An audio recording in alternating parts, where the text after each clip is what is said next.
नमस्कार दोस्तों, एक बार फिर से आप सभी का हमारे चैनल में स्वागत है। दोस्तों, शारदीय नवरात्रि सभी नवरात्रियों में सबसे अधिक लोकप्रिय एवं महत्वपूर्ण नवरात्रि है। इसीलिए शारदीय नवरात्रि को महानवरात्रि के नाम से भी जाना जाता है। शारदीय नवरात्रि चंद्र मास अश्विन में शरद ऋतु के समय आती है। शरद ऋतु में आने के कारण इन्हें शारदीय नवरात्रि कहा जाता है। नवरात्रि के 9 दिन देवी आदि शक्ति के 9 रूपों को समर्पित होते हैं। शारदीय नवरात्रि सितंबर अथवा अक्टूबर माह में पड़ती है। शारदीय नवरात्रि के इस 9 दिवसीय उत्सव का समापन 10वें दिन दशहरे को होता है, जिसे विजयादशमी भी कहते हैं। दिक्र पंचांग के अनुसार अगर नवरात्रि की शुरुआत रविवार और सोमवार को हो रही है तो माँ भगवती हाथी पर आती हैं। वहीं शनिवार मंगलवार को घोड़े पर सवार होकर आती हैं। बृहस्पतिवार और शुक्रवार को डोला पर तो बुधवार को नाव पर आती हैं। हाथी पर आने पर अच्छी वर्षा होती है। घोड़े पर आने से राजाओं में युद्ध होता है। वहीं नाव पर आने से सब कार्यों में सिद्धि मिलती है और यदि डोले पर आती है तो उस वर्ष में अनेक कारणों से बहुत लोगों की मृत्यु होती है। इस नवरात्रि में जहां भगवती माँ घोड़े पर आएंगी तो वहीं उनका प्रस्थान महिष भैंसा पर होगा। माता रानी रविवार और सोमवार को महिष की सवारी से जाती हैं, जिससे देश में रोग और शोक की वृद्धि होती है। शनि और मंगल को चरना युद्ध पर जाती हैं, जिससे विफलता की वृद्धि होती है। बुध और शुक्र दिन में भगवती का हाथी पर प्रस्थान होता है, इससे बारिश अधिक होती है। वहीं गुरुवार को भगवती मनुष्य की सवारी से जाती हैं, जो सुख और समृद्धि की वृद्धि करता है। नवरात्रि के 9 दिनों के अनुसार भक्त 9 अलग अलग रंगों के वस्त्र पहनते हैं। यह रंग हफ्ते के दिनों के आधार पर तय किए जाते हैं। वैदिक ज्योतिष के अनुसार सप्ताह का प्रत्येक दिन एक ग्रह या नवग्रह द्वारा शासित होता है। इसीलिए स्वामी ग्रह के अनुसार प्रत्येक दिन का एक निश्चित रंग निर्धारित होता है। अब आपको बताते हैं नवरात्र पर कलश स्थापना के शुभ मुहूर्त के बारे में। दोस्तों, नवरात्रि के पहले दिन माँ शैलपुत्री की उपासना की जाती है और इसी दिन घट स्थापना भी करते हैं। जौ बोने के साथ साथ अखंड ज्योति भी जलाई जाती है। पूरे विधि विधान से नवरात्रि के व्रत रखने वालों को माँ दुर्गा का आशीर्वाद से लाभ प्राप्त होता है।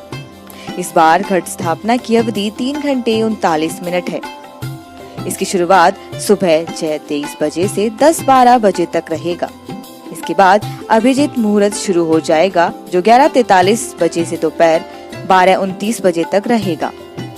दोस्तों, घट स्थापना नवरात्रि के दौरान महत्वपूर्ण अनुष्ठानों में से एक है। यह 9 दिनों के उत्सव की शुरुआत का प्रतीक है। कलश स्थापना को शुभ मुहूर्त होता है, उसी समय इसकी स्थापना करनी चाहिए। सबसे पहले मिट्टी के कलश में अनाज के बीज फैलाएं। अब कलश के मुख पर पवित्र धागा बांधें और इसे गंगा जल से गर्दन तक भरें। पानी में सुपारी, गंध, दुर्वा घास, अक्षत और सिक्के डालें। अशोक के 5 पत्तों को कलश के किनारे पर ढक्कन से ढक कर रखें। अब बिना छिलके वाले नारियल लें और उसे लाल कपड़े के अंदर लपेट दें। नारियल और लाल कपड़े को पवित्र धागे से बांधें। कलश के ऊपर नारियल को रख दें। अब देवी दुर्गा का आवाहन करें और उनसे प्रार्थना करें कि वे 9 दिनों तक कलश में निवास करके आपकी प्रार्थना स्वीकार करें और आपको उपकृत करें। जैसा कि नाम से पता चलता है, पंचोपचार पूजा 5 पूजा सामग्रियों के साथ की जाती है।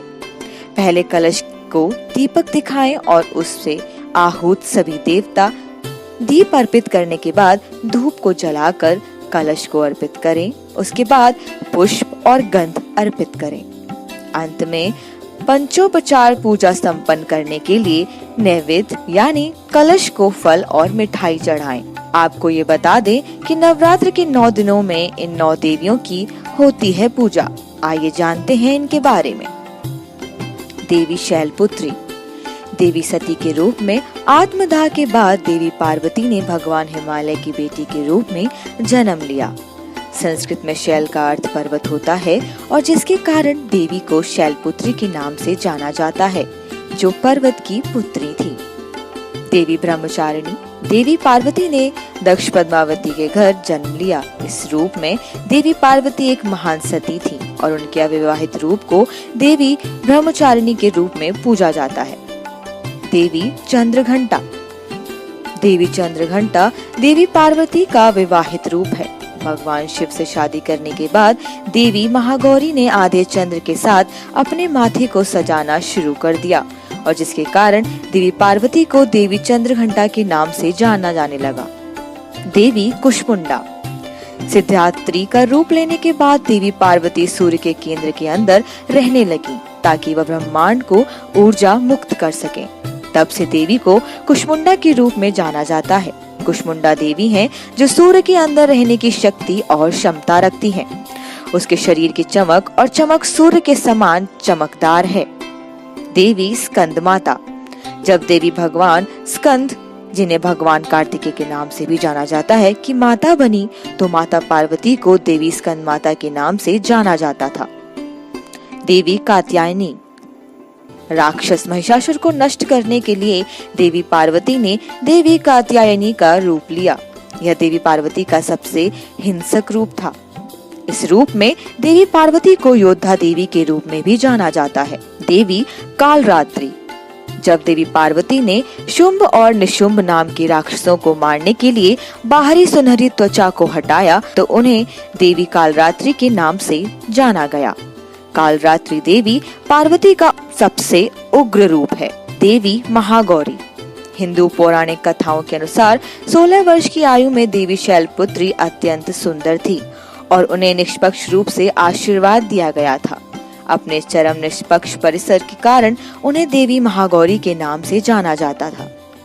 देवी सिद्धात्री ब्रह्मांड की शुरुआत में भगवान रुद्र ने सृष्टि के लिए आदि पराशक्ति की पूजा की थी। ऐसा माना जाता है कि देवी आदि पराशक्ति का कोई रूप नहीं था।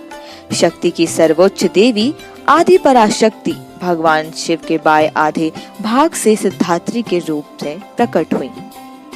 दोस्तों, अगर आपको हमारी ये वीडियो पसंद आए तो इसे लाइक और अपने दोस्तों के साथ शेयर जरूर कीजिएगा।